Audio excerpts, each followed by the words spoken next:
এই সেই গোয়াইন নদী।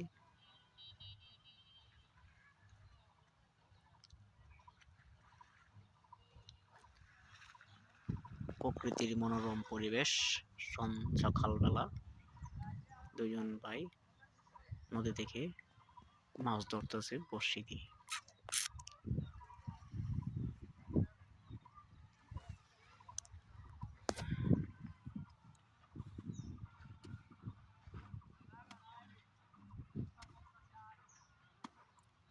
এই নদীটি সরাসরি জাফলং থেকে এসেছে,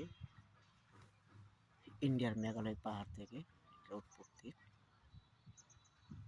পেয়াং নদী, ইন্ডিয়ার জাফলংয়ের পেয়াং নদীর ঢাউকি থেকে যে নদীটা আসছে সেই নদীটার এটার অংশ, সেটা এই দিক থেকে গিয়ে সুরমার সাথে পতিত হয়েছে।